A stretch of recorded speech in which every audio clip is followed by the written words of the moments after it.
Breezy with the Brooklyn Nets vlog.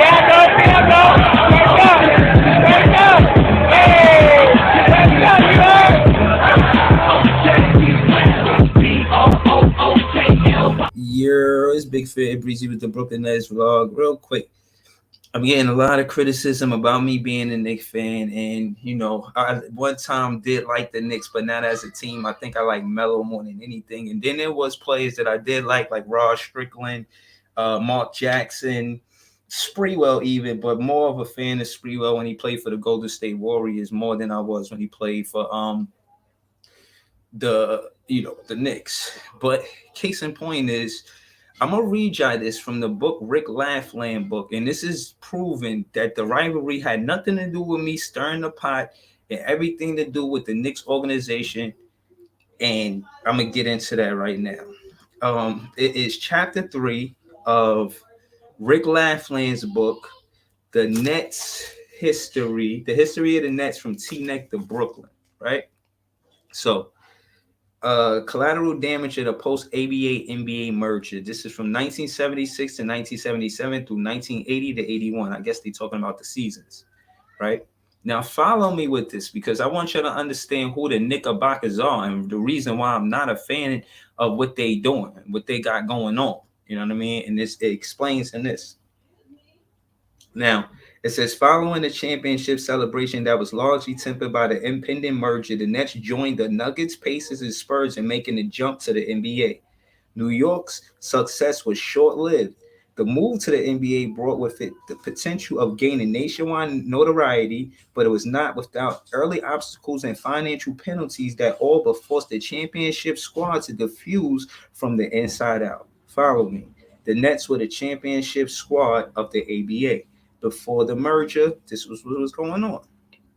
Under the terms of the merger, ABA teams were required to pay a $3.2 million expansion fee to the NBA that would forego any revenues from the league's television contracts for the first 3 years after joining, right? During its 9-year existence, the ABA made a slew of poor business decisions, and most notably failing to copyright its red, white, and blue ball, which was a fan favorite throughout the 70s. Only the Nets were in the top 20 U.S. media market, and as the years went on, it became clear that the league's cash flow problems were going to force owners to agree to a merger. On June 17th, the merger was made public. There were plans for 2 of the remaining 6 ABA teams to be dissolved, with their rosters dismantled and the players drafted into the NBA. The 2 ABA teams not absorbed into the ABA received a negotiated lump sum payment. Kentucky Colonels owners John Y. Brown Jr. blah, blah, getting past this so we could get to it while we really hit. Hold on. Okay.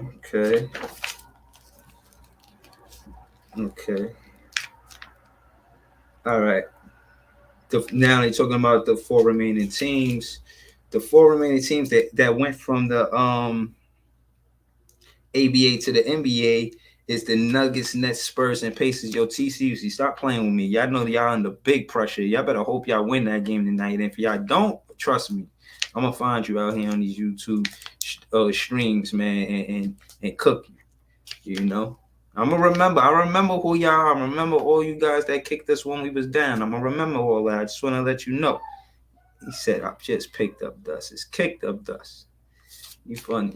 He said the deal consummated. Skip all this.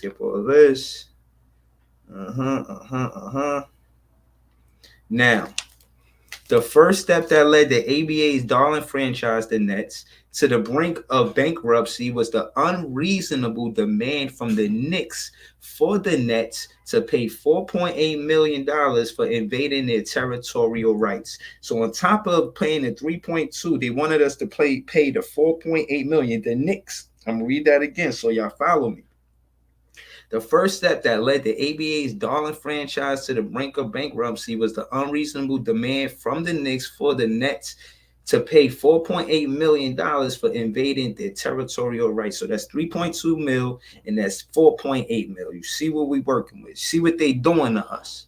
This was what they doing to us. This is what the Knicks are doing to make sure that they don't have competition inside of the state. They don't want us to be in their quote unquote territory, not for money. Everybody know they're gonna make money. So it had to be about, it couldn't have been about business, because in the NBA just bought the NBA. It was about the ABA being a championship team, and they did not want a dominant ABA championship team moving into the big NBA market, which was New York. They were scared of the competition. That is the reason why they charged an unreasonable fee, unreasonable acts, and it was unfair to the Nets, and they intentionally did it so they could dismantle our team, and that's what they did.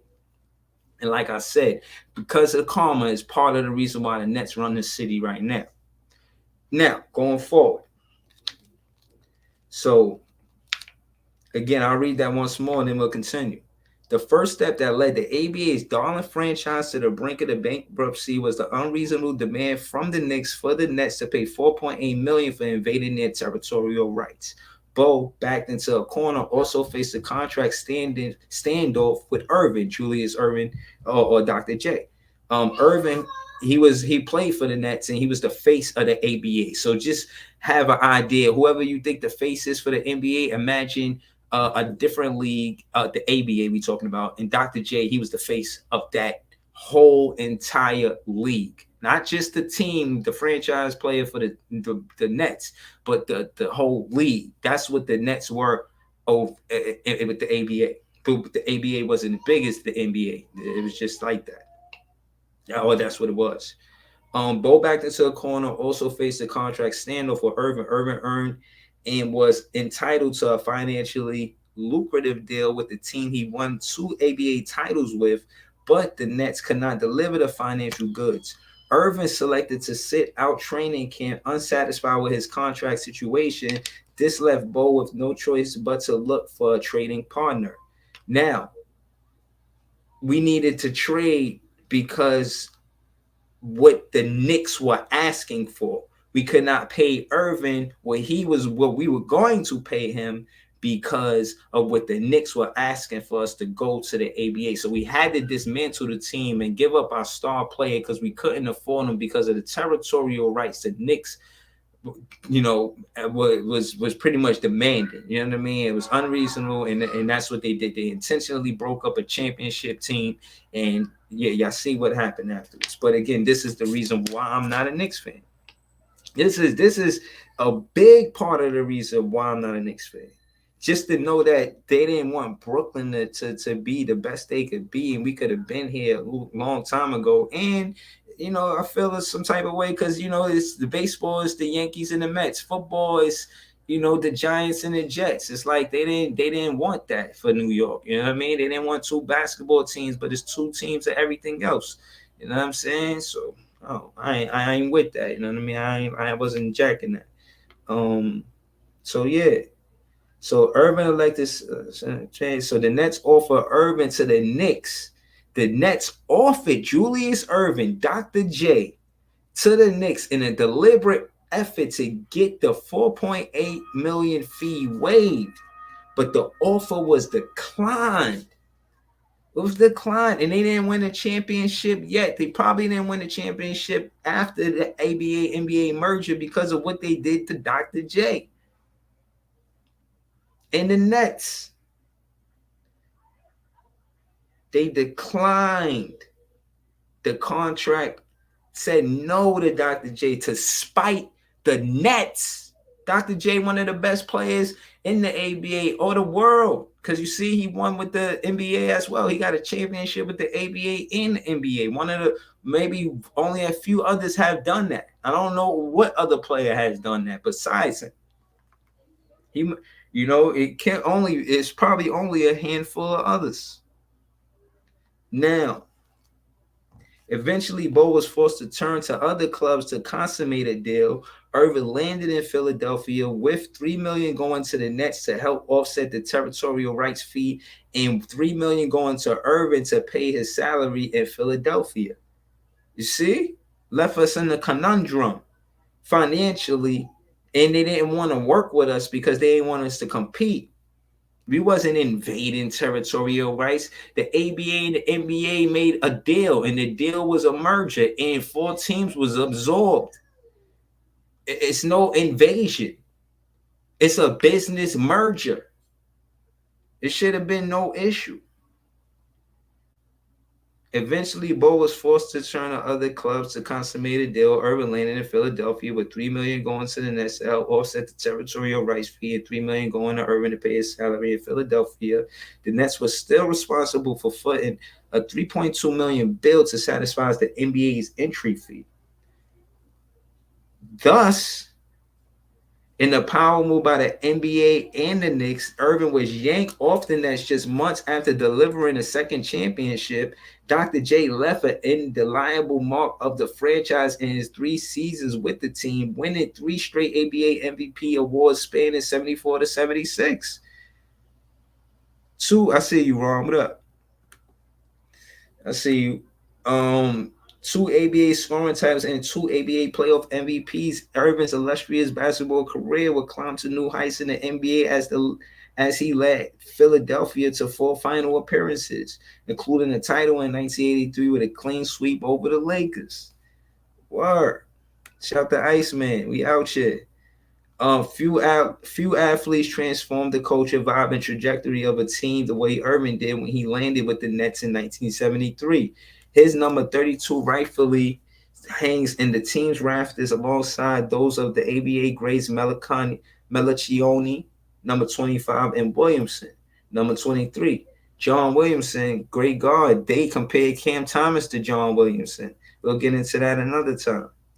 Irvin's departure marked the end of an era. Following the merger, Williamson was the only one of the 3 franchises legends to find himself on the roster at the start of the 1976-1977 season.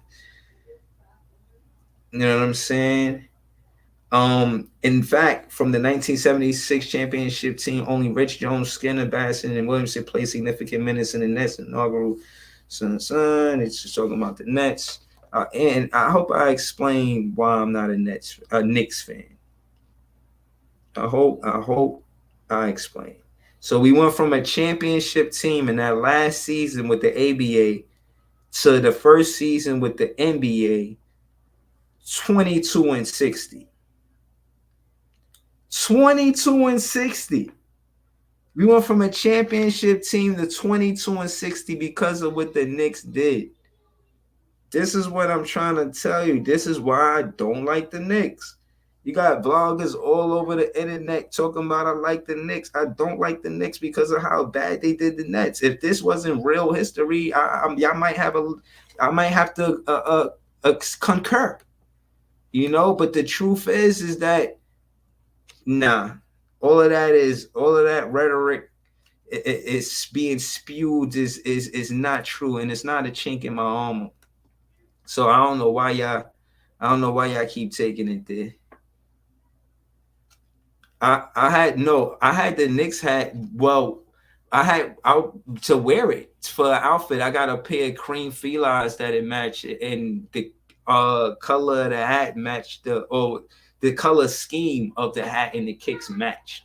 So that's why I wore it for a fit, and it matched my jean jacket as well. So that's why I wore it. That's why I wore it. Word.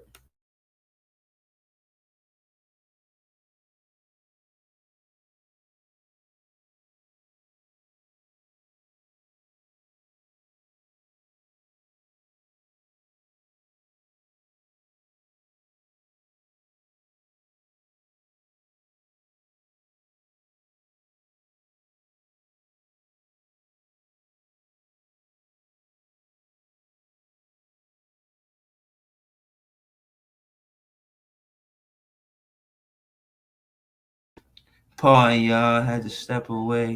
Dad duty. You know how I go. Iceman said that's what we're gonna get that trophy before they get one again. It was written like Nas said. That's a fact. That's how I'm on it. If we was supposed to be around this city when we got here, but again, we imagine this is why, and y'all ask me all the time, this is why I don't like the Knicks. Listen, we went from a championship team in the ABA to them dismantling our team, making us get Dr. J off of the team, off of the roster, and now we went from a championship team in the ABA to a 22-60 team in the NBA. And y'all keep asking me why I don't like the Knicks. I just told you. Like, but that's not it, man. It was doing us bad. And y'all making it seem like, I've just got a bone to pick with them for no reason. That's not a good enough reason to not like a team. They said, oh, study, you don't know the history, you just represent Brooklyn. Then I wound up getting this book and find out more reasons, real reasons, not no bullshit, like real reasons why I don't like that team. Like, what? And they did more bullshit. That's just a little bit of what they did. They did more. Like right now, look at this. In 1978 through 79, the Nets were treading water after financial burdens levied following the ABA-NBA merger. Territorial right fees paid to the Knicks not once but twice, in a reported accrual of $19 million in debt along the way. This is what the Knicks did to the Nets. And y'all keep asking me why I don't like the Knicks. Bro, they did us... Like, we need payback. Bo had reached his wits end trying to dig the team out of endless financial abyss in 1978, and he sold the team. The guy who owned the team sold it to the Secaucus 7 in 1978. This is what the Knicks put us through. This is they welcoming us, talking about, oh, they welcome us. They don't fuck with us. He said, you did call yourself Knick fan breezy, but okay. Yeah, man, I was talking fast and I said that, but bro, I know you trolling. Trust me, bro. I am not a Knick fan. Yeah, man, so shit. Y'all need more than that? You know? Do you need more than that, or was that enough? You know? The Knick fans don't support us and want us to win. Y'all see how they on it. And I told you, man, I don't like how they traded certain players that I like, but I feel like I never got a chance to like them as a team. When Mark Jackson was on there, you know what I mean? Like I said, man, I explained it earlier in the stream, man. Y'all could hear that there. But like I said, man, they talk bad about our team. Don't try to be optimistic. They talking about anytime they say some pessimistic shit, they just say, "Oh, I'm just being real." And then when they wrong, they always got some slick shit to say. So I keep it like that. Like you ain't saying nothing slick to a can of oil, man. Like I told y'all, man, don't start. You can't kick up dust my way, you know what I'm saying, and then thinking I'm not gonna push back, man. That's just what it is. Yeah, y'all love to make it seem like I'm the one that started and y'all the ones. No, and y'all wanted to steal our story. Y'all was the powerhouse. The Knicks were the championship team. The Knicks was running the 90s. Y'all said we ain't never win nothing. So now how are y'all the little engine that could? Y'all can't play on both sides. Y'all were just trash. Now y'all got good, and that's because of us. I said, thank us for y'all being good, because we applied pressure for y'all to be good, because we made it a two-team town. We made it a two-team town, and we made it more competitive by being here. Y'all can feel the energy in the city. Y'all see the Knicks fans. Y'all see the Nets fans. Why Knicks fans is saying let's play the Brooklyn Nets the first time they won versus Atlanta. They beat Atlanta one game and then asked about the Brooklyn Nets. The fans doing that. That's why I'm trying to tell you, be honest about the culture. Be honest, be real about it. Like, they don't want to keep it real with me, but we 2-1 since the podcast started. You could say that The first two seasons, we beat the Knicks. We went further than the first season by going to the second round. The second season, they missed the playoffs. We won both of those. And this season, you could say they respectfully, they up on the Nets this season because they went to the second round and we didn't. But out of 3 seasons, we won 2 of those. So if we really talking and we not trying to go back and forth and just a blase blah, nah. This season, you could say the Knicks got the up on us. I'm not shy to say that. I could say that. Like they in the second round, we got swept. Bro, yeah, you know what I mean? I have no problem with that. You know, it's them that have an issue with being honest about what we doing on this side, trying to downplay the magnitude of what we got going on. That's why I kick up dust the way I do, just to put a Knick fan in a place for talking out inflections out their Knick fan tone. You know, so I gotta check that sometime, man. Ain't nothing. You know, ain't don't trip. You know. Iceman said facts. Same with me as a youngin'. I couldn't rock with him in the 90s. It just is what it is. Everybody not a fan of every team. You know. He said when Steph came to the Nets, I don't know exactly what he's talking about. But yeah, man, I'm reading this book, man, about the history of the Nets and the past. The stuff that I did say is because they didn't let us in all the territorial rights and us having to go to Jersey. You know how many times we moved as a team, far as a place that we could call home, or arena we could call home, probably like 8, 9 times before we had the Meadowlands. And then Steph Marbury, okay, I got you. And then you know the Barclays is like the second longest in its 10 years. It like, and I think we're gonna stay here. You know, we're gonna stay here. We finally made it home. We went through like 10 different places before we got here. Y'all think I'm playing? That shit was crazy. I mean, absolutely crazy.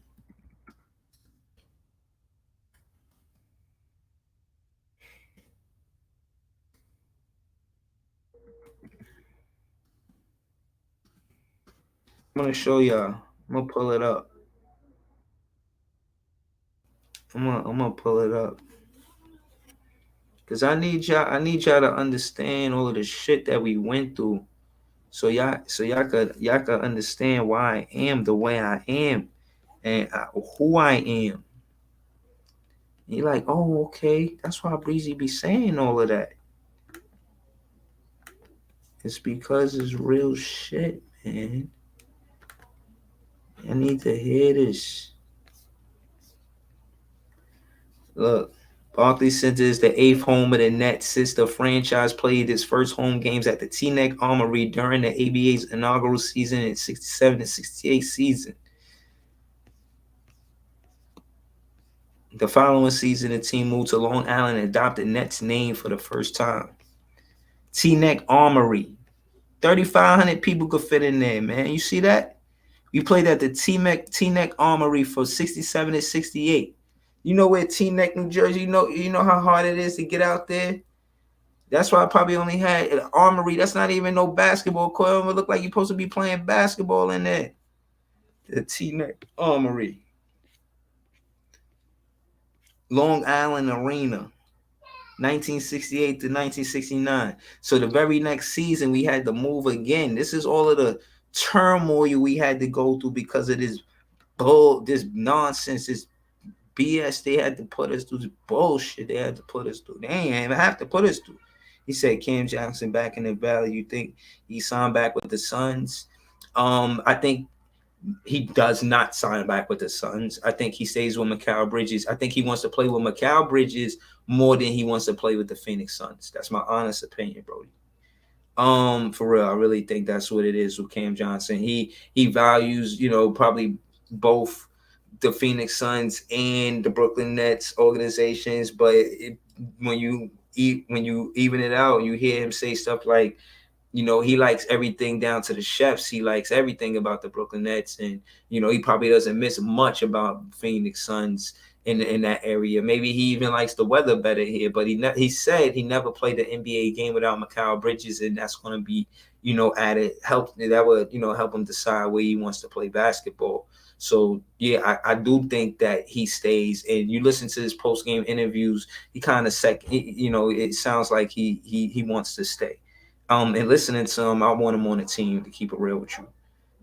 Um, that being said, again, we played at Long Island Arena from 1968 to 69, Allen Garden from 1969 to 1972. You know what I'm saying? Nassau Coliseum from 1972 to 1977. So as you can see, we went from all of these seasons that's passed, 1, 2, 3 seasons. No, we spent. Well, let me get it right. One season here, one season here, 3 seasons, 4 seasons here, 5, 6 seasons here. Now, then we moved to Rutgers from 1971 to 7081. When I say 5 seasons, I meant Nassau Coliseum. That's from 1972 to 1977 in Uniondale, New York. So now we back in New York, but shit, we far as hell. Island Garden, we in West Hempstead, New York. Shit, far as hell. Carmack, New York, far as hell. Teaneck, New Jersey. See, the Madison Square Garden is what it is because of the train station in New York City. They took full advantage of that, and they didn't want nobody else to take full advantage of it, and that's why they gave us such a hard time. That's why when you see the Barclays, you see how it's built similar, the same way you could come out of Penn Station. It's the same way you could come out of Atlantic Station. You understand? They set it up to where it's designed that way to make it easier to access for the Brooklyn Nets fans as well. It was very easy for you to become a fan of the Garden and go to the Garden because they had their name before the Knicks. They even got the Mecca name without the Knicks. Knicks are short for Knickerbockers, which had nothing to do with basketball. Just a FYI. But that being said, I digress. We played at the Prudential Center from 2010 to 2012. That's Newark, New Jersey. Dope place. I've seen it many times. I used to do Lyft, drove there a few times. I don't think I've been in there though. Now Barclays Center from 2012 to present. So as you can see, we've been in this place for 10 years. And besides here, the Izar Center, which I skipped, pardon, the Izar Center, we were there from 1981 to 2010. You feel what I'm saying? So that's the longest running place that we've been is the Izar Center. So what's that? About 29 years. We were there for like 29 years. And put ones in the chat if y'all think that the Brooklyn Nets gonna be here for 29 years. Could the Brooklyn Nets be here for 29 years? We've been here for 10 years so far. I think the Brooklyn Nets continue to be here, and they will always be here. I think they will always be in Brooklyn after this.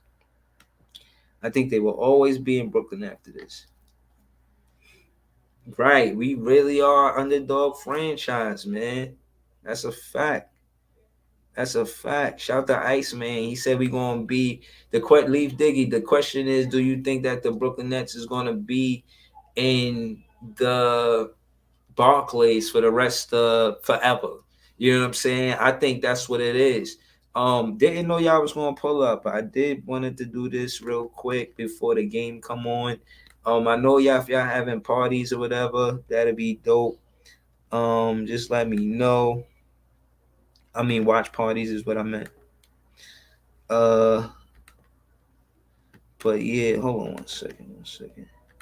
Yeah, y'all definitely could pull up for a second or two. I ain't gonna be here for long. I'll just be pulling up and doing my little 1-2. I don't know if I'm doing a long stream, but it's always good kicking in with y'all. You know what I'm saying? Shout out to Iceman in the building. I see you, man. I see you was here earlier.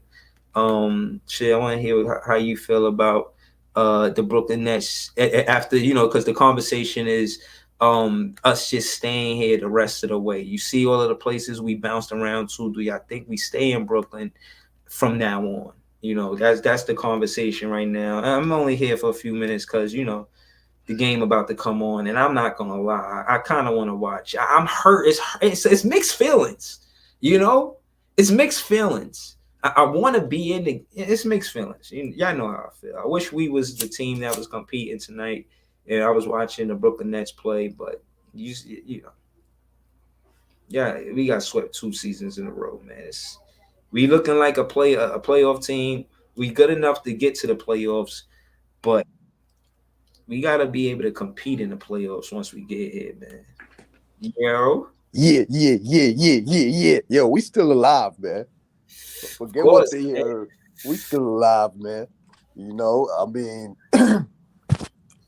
As a matter of fact, when we win, bro, in this city, we're gonna keep the city alive because all the Knicks fans are gonna be looking at us. Because every time we win, they talking the most. They talk more when we win than when they win. Like right now, they shook because they know what's about. They know the other foot about the land. They feel it. Who They that feel Ice? it. What's Ice You, Breeze? What's good with that? you, what's Yo, what's good, that yo? tapping sound, yo? Nah, I'm in the kitchen right now, bro. I'm cooking up some spaghetti. I'm just ripping up the pot right now, bro. Yeah. I think we're gonna be in Barclays for a minute, bro. The I market think right we now. stay here, man. I think we gonna be a staple. You know, the Barclays is Yeah, gonna be a definitely. staple in the community. From you know what I mean? Yeah, definitely. Because obviously, our city is getting more diverse year after year. They bit like if y'all look around, they building apartment buildings left and right and shit, man. They renovating every damn where, man. You know what I mean? Yeah, So I Facts. don't really see us like we gonna mess around in the next 5 to 10 years, be the new Manhattan. Shit. Like I facts. Talk realistically, heavy. Talk you know what I'm heavy. saying? You know, So I like worked with that. not Yeah, to say it's nothing true. not to say nothing about Madison Square Garden because Madison Square Garden been there forever, but we gonna Right. be it's possible that we could be another landmark for the rest of the next couple of decades, if not the rest of this Yeah. century. But you Our know, kid I say our the kids, 75 years of the NBA, the next 75 years, we still gonna be here in yeah, Brooklyn, man. definitely. Our kids, our grandkids gonna be looking at this shit, man. Like, Facts. so Word we up. we gonna be here for a minute. Yeah, I don't bro. really Because see us it's going. I don't already really see been us what, going 10 nowhere. years? Yeah. It's already been 10 years. Yeah. I went to the inaugural game. I got the picture up in here, up somewhere up in this motherfucking part. I gotta find that Okay, shit. okay. Yeah. Alright. Here you That's go. what's up. I got the inaugural picture up in here when we played Toronto on opening night. Hold on, I'm about to show y'all this. Let me get on the cam and Alright. show y'all this shit for a second. Hold on, I'm gonna get it. Yeah. So this is it right here. Hold Oh, on, I got okay, you. okay. Yeah, that's the inaugural game. Remember, we were supposed to play Toronto 2 days before, but we had a hurricane. We Yeah. had a hurricane watch, and this was November 3rd, 2012. I had season tickets for like the first 3 years. I could opt in the next two, but that's probably gonna cost me like another 24 racks. But I opted in like the first 3 years was 19,000. We had some good seats, man. Me and the fan band, we had some good seats. That's our man. That's my man Darren Williams right there. ISO Okay, Joe. That's okay. when we had him. Yeah. So yeah. We was here for a minute. Yeah, I was there that night. Me and the fam. We went there like 10 years. Was it 10 years ago? 10, 11 years Yeah, ago. You yeah. know Yeah, it'd be what's 11 funny? years coming That up was this Sean November. Mark's Yeah. idea to take the color off the floor. It feels like we lost our soul, but they got to get that back. That hardwood floor, pause. Yeah.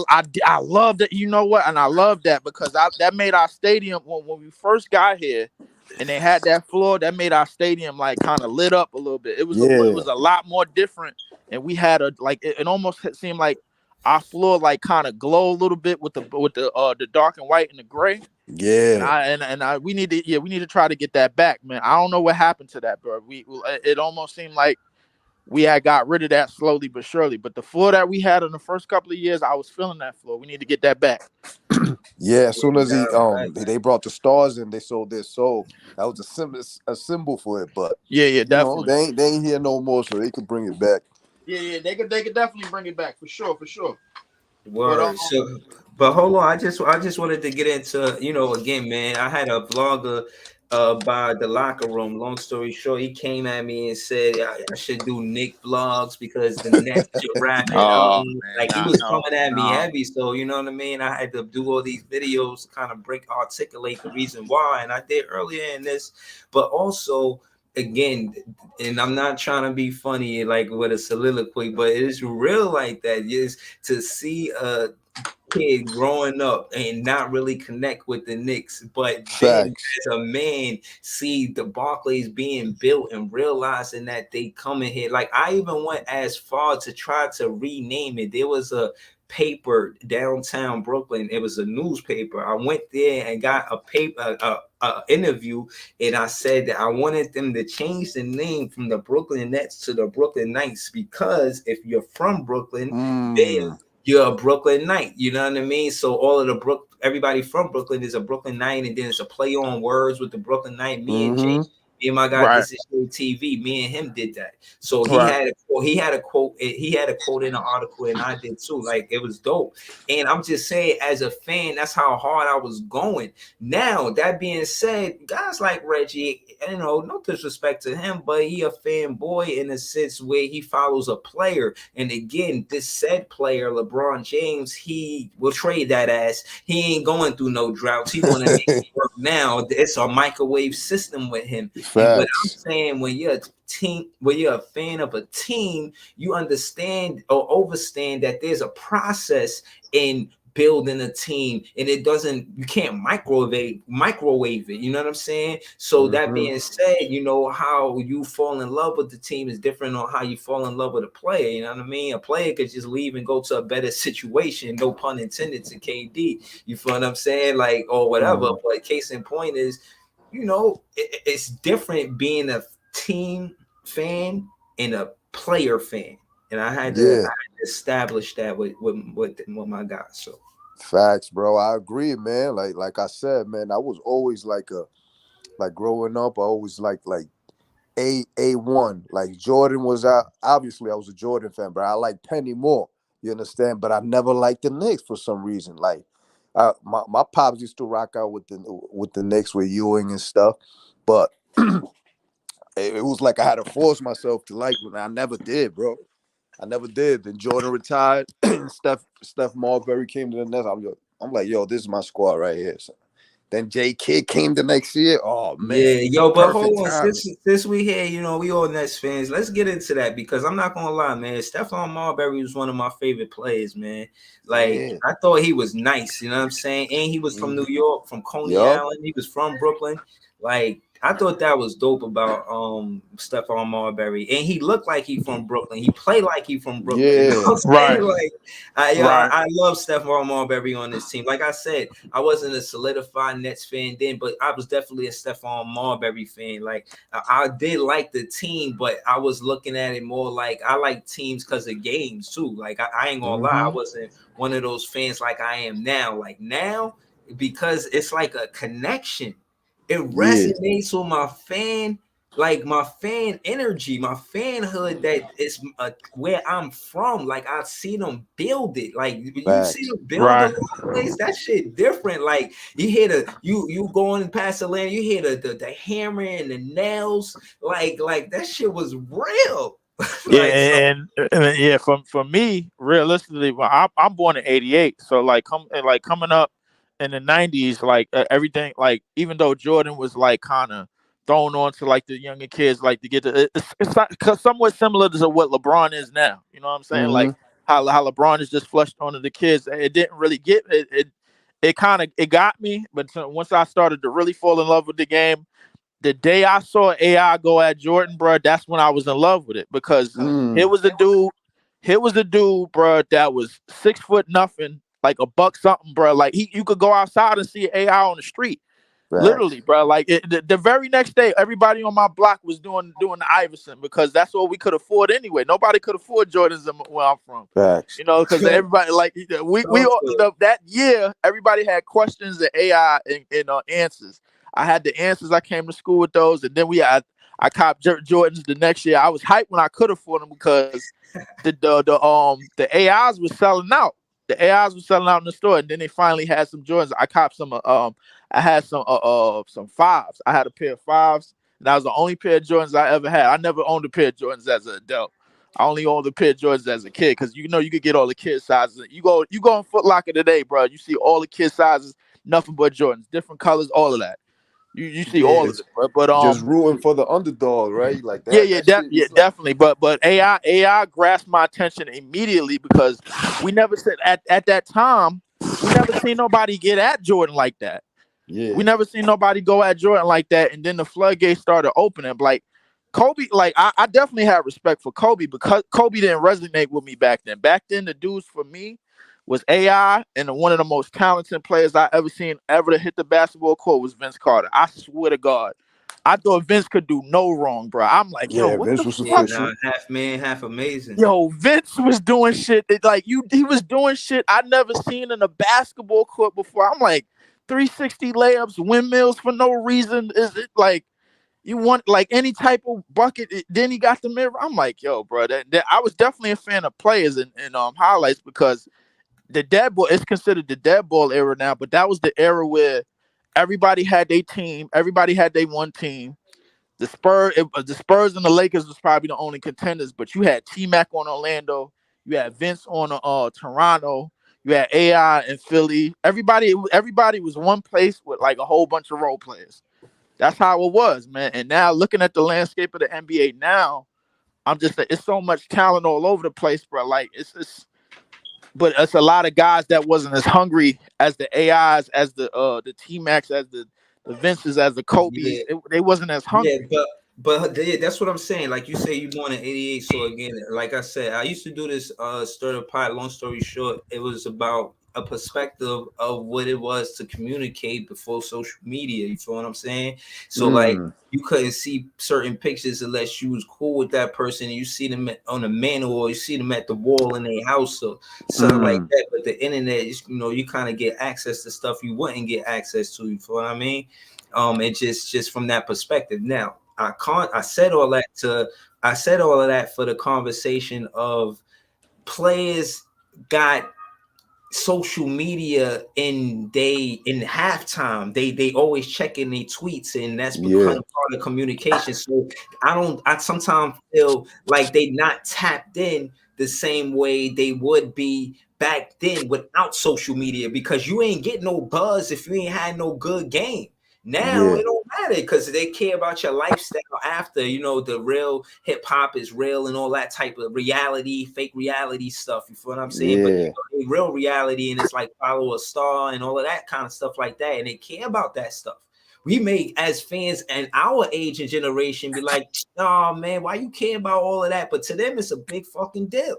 You feel what I mean? So they may not be tapped in the same way. Like when you watch players like Jimmy Butler, respectfully, seeing him play, that's the type of shit back in the day we'd be excited. That's why they call him like Jordan. That's Jordan illegitimate son. I ain't gonna lie, they need to get a blood test for real. Him and Anthony Edwards is siblings. They need to get a blood test for real. Jordan need to scoop on that for real. But I definitely became a fan of the game when I used to watch the Iverson games in his rookie year. We ain't have cable in my house, so I used to go to my cousin's house because he had DirecTV. I used to go to my cousin's house to watch the games. Ever since AI coursed Jordan up, I was hooked. I was like, yo, he really got Jordan like that? And nobody could believe it. I was just like, yo, he put up 40 on Jordan in the championship Chicago Bulls.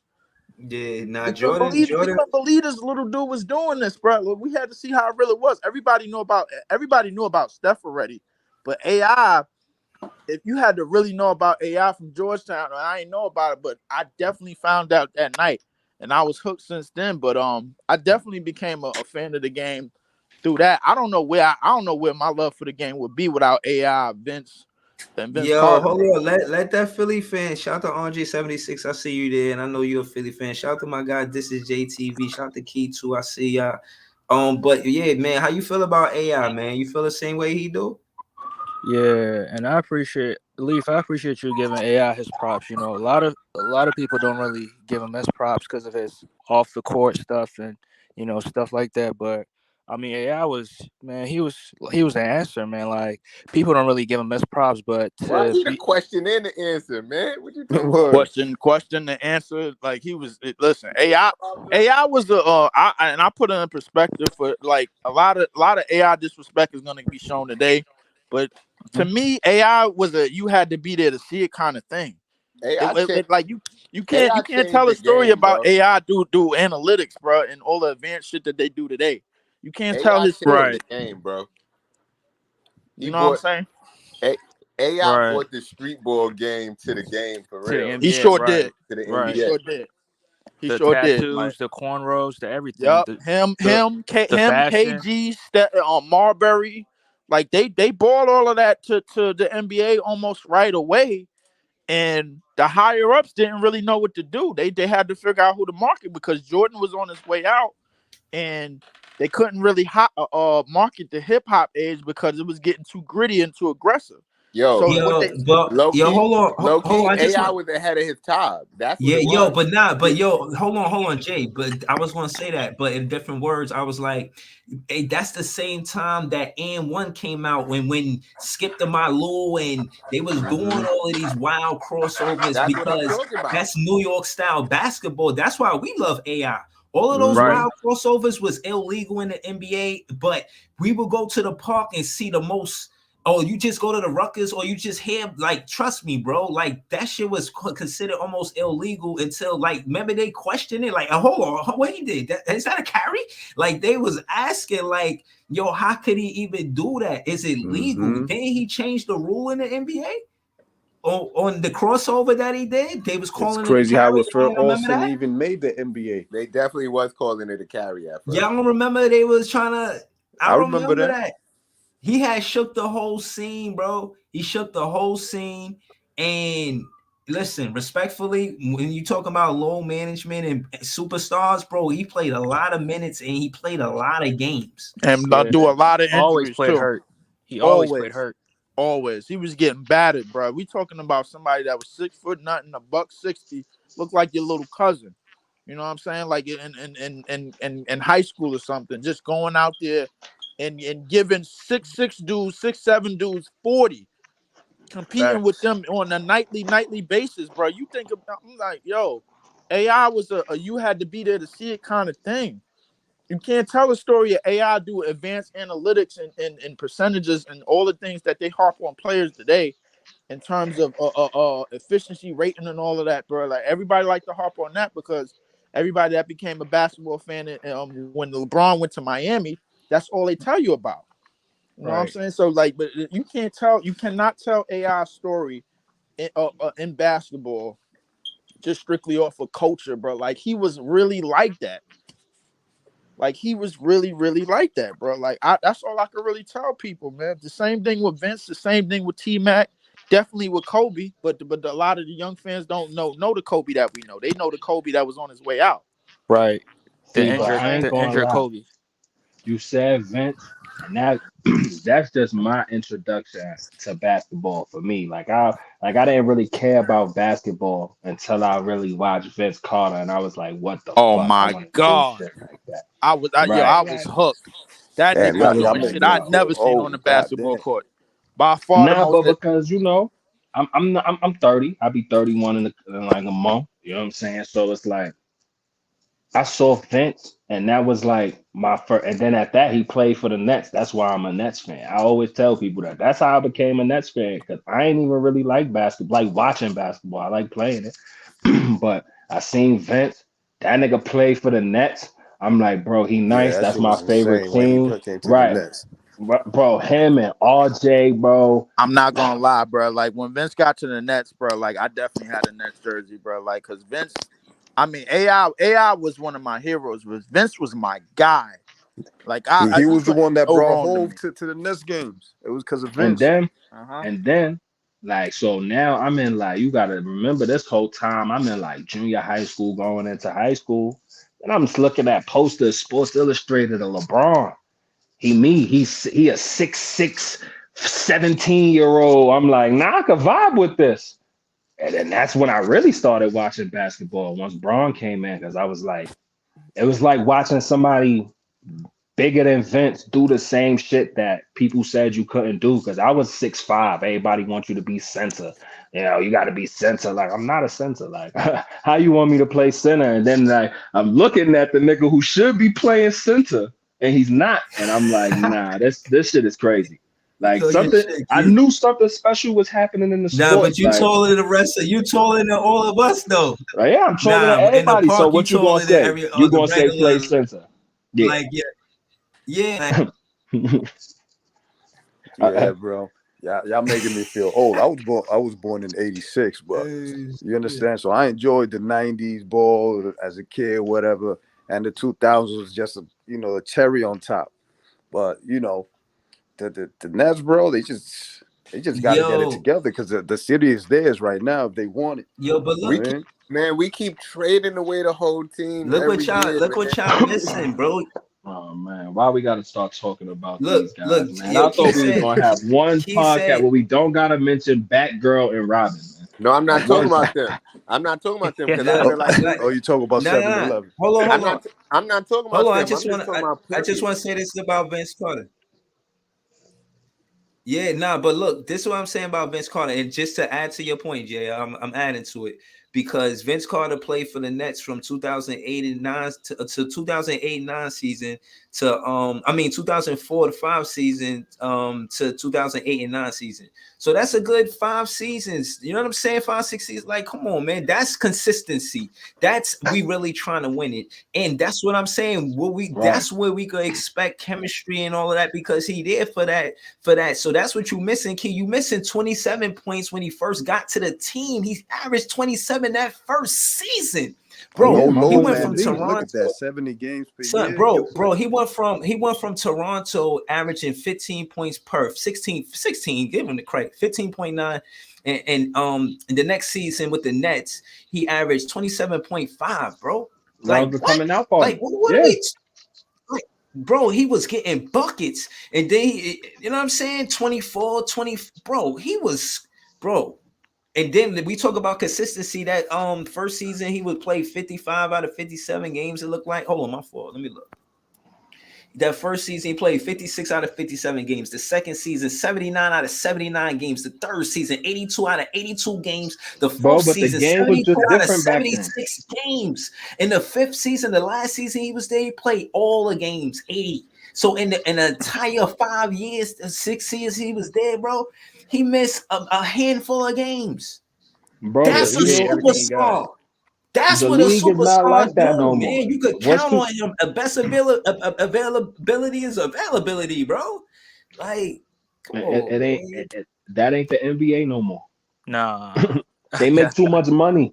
Bro, it just is what it is, bro. They make too much money, bro. That's a Like fact. But it the just only is the what only it thing is. about Vince that I harped on, as much talent as he had, it was just the intangibles that he lacked. That's all it really was. You know what I'm saying? Like Man, the it was nigga just. just couldn't play defense to save his life was the real problem. If he was a better defender, that one I ring mean, yeah, would have came out of that trio. yeah, Mm-hmm. obviously, if he was more assertive defensively, bro, like it's not a lot of players that could be that. You know what I'm saying? It's a lot of players that just don't have that in them. I mean, defense is effort, but at the same time, it's knowing Mm-hmm. know He, what your he Study it. needed Kobe's heart. If he had Kobe's heart, he would Mm-hmm. have had a ring. I think you know what, and I think that too. I think Kobe had a lot more will and a lot more Mm-hmm. want to, and a lot more work effort than a lot of these got. Like, cause Right. I was about to say, I get everybody saying Kobe got this massive heart, and I'm not disagreeing with y'all. All superstars got a massive heart. But the man was the smartest, the most Yes. analytical basketball player to ever play the game. Like, and people don't give him credit for that. Like, people just make it seem like this nigga was just some godlike figure where he just go out there, throw the ball up, and it go. Nah, he Nah, look at he's where a he's studious shooting from. dude, Look, bro. right.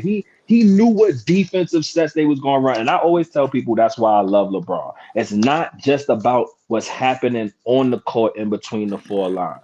Like I like those players who go home and all they could do is think about basketball. Like, like that's how you know you got somebody good on your team. Like, and that's what I think everybody loved Kobe about. Because if you wasn't doing the same thing he was doing, he was holding you accountable because he's doing it. And if I'm the Yeah, best player in the world and I'm doing it, you damn sure need to be doing it, bro. You know what I'm saying? And Facts. that was my thing with Kobe. I ain't gonna say he was my favorite player. yo, I ain't gonna I'm lie, just, but real quick, what y'all want to do, man? I don't want to hold y'all. Y'all watching the game tonight or what? What's going on? Because it looked like it started, and I know y'all don't want to miss that shit.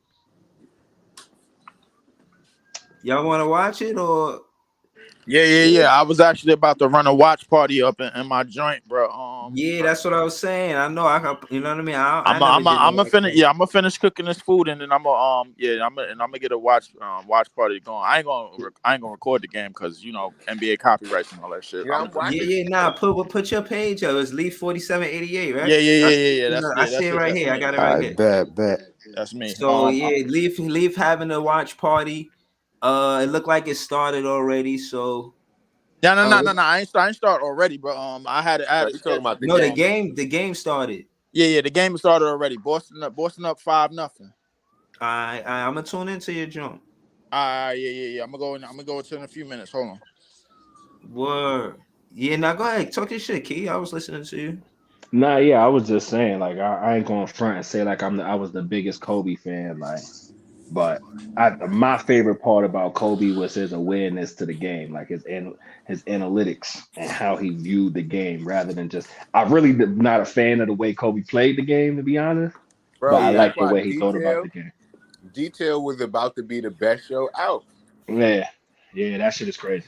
That show was good as hell for the couple episodes that it had. But if he'd have got a chance to really go in depth and do seasons, Yeah, that show. Really, right. It showed even with him being out the game, how much he still paid attention to each team. He telling you what set they're gonna run based on how they walked up the court. Like, come on, G. Like, come on, G. Yo, Like, Key, I know you know filler, right? no No, filler. no Filler filler. police. Like, so let's do this with the draft picks. And now, I mean, let's see if we got filler in the draft picks. You see a draft pick, you say filler, then it's filler. You know what I'm saying? But we gonna talk about it, man, because we want to see how well the GM is doing in the draft. Is he getting good picks? Oh, Jay Is he Scrub. giving minutes to these picks? We gotta. How do we give a report card to the listen. GM for how well he does with the draft? I think it's the picks that you get. Do you give them? Do you trade them away? Do they only go to the G League? Do they really get an opportunity? Is there player development? Because player development, you understand, the player development and the draft picks should go hand in hand. And if you're getting talent but you're not developing them, how do we grade a GM when it comes to drafts? You know what I'm saying? But I want no filler with this. You know what I'm saying? Yeah, Because I'm about to say. I'm gonna tell you off top right now. I'm gonna say already. Every pick up until about 2020, with the exception of two. Oh, you put it on the screen. Yeah, with the exception of one, two. Yeah, with the exception of two, was completely dropping the ball. All right.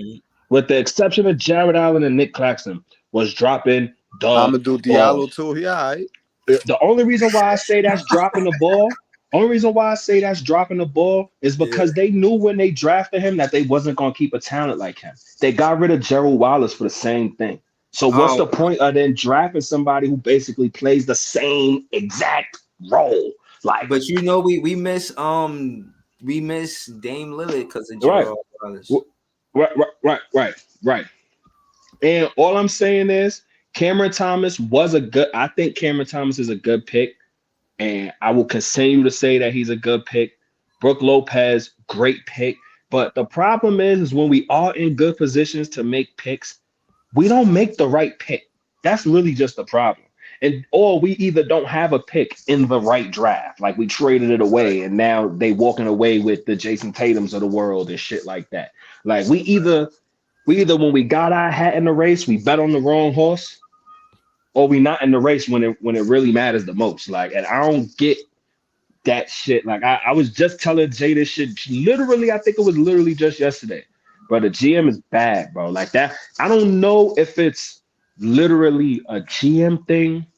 I don't know if they're having some type of internal struggle between what roles, because obviously the roles ain't clear in the front office of who does what, because people do everything.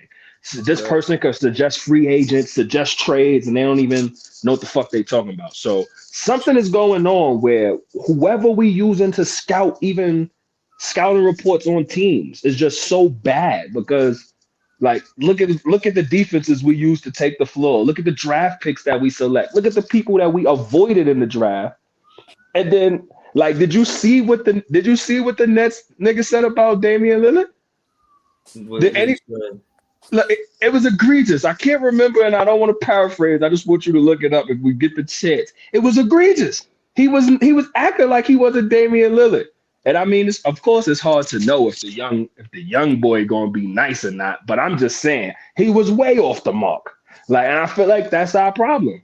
Like everything start from up top. And the good thing now is we got a solid base. So even if we fuck up in the draft for the next season and a half, 2 seasons, we got pieces that's desirable for people to come play, and it's New York City. So I think that could save us. But our fucking front office is horrible. We could say what we want about Jock Vaughn and the way he coached the team, but I think the bigger problem is the way the team is ran. Like, and I feel like it's been like that since Batgirl and Robin. Okay. I think Jock Vaughn is just going along with what he's being told, and that's why he got the extension, because he's playing ball. And that's what I'm saying. Look, that's what I'm saying. Jock Vaughn is not the person that's in charge of cutting the tape and putting together the footage of the most ran plays and what defenses you should be pulling out when they selecting plays for the week. Okay, that's not Jock Vaughn's job. Picks, bro. Those picks, they better hit on them, because there's trade possibilities. Bro, this draft is either about to be the biggest, one of the craziest drafts of all time, or one of the biggest busts of all time. Because there's just so much young talent that we don't know what they could do at the professional level. All right, so hold on. Let me add to that. What I will say is I think he drafts good talent. I don't think he gives them a good player. I don't know if we have a good player development system to actually give this talent an opportunity to trust them in being instrumental in the rotation. So yes, they get good talent, but they don't do enough to make them instrumental in the rotation. That's how I feel about the Brooklyn Nets. Right. And one thing that C+, bro, because I just want to add my fault. Go ahead, bro. Oh no, go ahead, bro. I wasn't saying that. I think that was Iceman. Oh, my fault, Ice. Go ahead, bro. Yo, Iceman, you were saying something? Or that was BG? That was you, Barry? No, I said that I agree with you. I give him like a C+ of Sean Marks. He got potential to be a B+ drafting, because he could find talent. But Nick Claxton is 32nd round, 31st pick.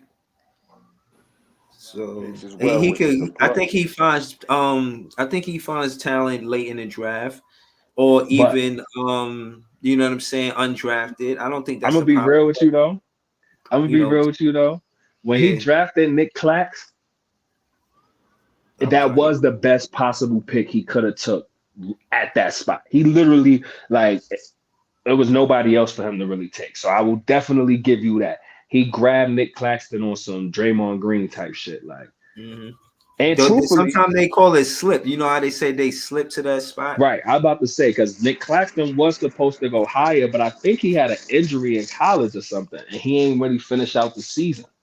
Was that him? Getting those potential players with injuries like Caris LeVert. He had a foot injury when he got drafted as well. He just picked him up and he said, "Yo, we're gonna turn him into Iron Man in the lab, and I'm gonna show off this." Hold on, Key. Key, to what you said. Yeah, it is a lot of credit to that, because I'm looking through the draft through the years from last year, the last draft, and just going back to to the past. The last time we had a top 10 draft pick was 2010. Yeah. In all fairness, Sean Marks got here in 2016. But since he got here, we haven't had that. But he did trade away those draft picks, so that is on him. Right. And the problem is, and I always say this, and that's why I'm glad that as a fan base, we are, and I'm not using this as a slight to the Knicks, but I'm glad we're not a fan base like the Knicks, because the problem with big cities, New York, is that it's win now. If we don't win now, you gotta buy the players so we can win now. That's why I'm glad our fan base isn't like that, because that's probably what he was expecting, and I think that's why he made that boneheaded trade, because they in win now mode. Like new city, New Jersey, the city's invigorated. Nah, we could have waited. And I think now he's starting to understand that the fans just want to see you put together the best team that you possibly can. We're not asking you to move mountains. We're not asking you to do all this other shit. Like the Sacramento Kings, we willing to trust the process. Yeah, the Orlando Magic. You know, these are teams that's building a team season to season, and we were there at once. And I think Sean Martin, Josiah tried to microwave it in. But They lost a lot of money. You know what I mean? but I will Yeah. say, because I Anything have been again this talking time mad around? shit. No, go ahead, bro. Go You ahead. said, but I ain't hear what you say. What you said, Iceman? I said, you think he's gonna go that route again, or he's gonna mix it up? Like, oh, I'm gonna just take my time, let him grow, type of stuff, or we just gotta mix it in with current They make it stars. a move this season. Right. I feel like, but truthfully, I feel like They with the trying to get KD Dame or trade, somebody of Dame quality I feel like just with the trades we've made to and a big. eradicate the locker room situation is already proof enough that they're invested in actually building something. Because they could have did a lot worse with those trades. You know what I mean? They made sure that it was a core of young players, that the oldest player that they picked up is the one with the most experience on a winning team. You know what I mean? Yeah. He and then you got a bunch of mid, like, you know what I'm saying, like, let's call them juniors in high school. You know what I'm saying? They not really vets yet, but they've been in the league a couple years and they know they role and they already like they role. You know what I'm saying? I feel like he's shown that he's willing to take and we don't have, and I feel like we in a way better position than we ever was whenever talking about the rebuild word. Like, Yeah. we got draft picks, we got young talent, and Mhm. and this is fucking Brooklyn, New York. Who don't want to Yeah. live in Brooklyn, New York, bruh? Nah, Like, you know nah. what I'm saying? Yeah, nah, all That facts. was that son. That Shout to Key, man. I love to stay, man. I got a dip, man. Y'all funny as hell, though. Shout to BG, shout to Key, shout to This Is JTV, shout to Iceman. Yo, we out here, man. Brooklyn Nets, we stand up. We it's a culture and we growing it. I like how the fans are sticking together through this stormy weather. You know what I mean? Yo, so shout to y'all, man. Y'all know that though, man. I appreciate the chat, man. Shout to y'all too, man. Y'all out here too, man. I appreciate y'all, man. Have a Yes, good sir. night. Watch the game, man. I might pull up after the game, but I don't know, man. But I'm gonna watch the game, man. I'm gonna get with y'all later. Peace. All right, bro. Big fan preview with the Brooklyn Nets vlog. B-R-O-O-K-N-Y-B-R-O-O-K-N-Y.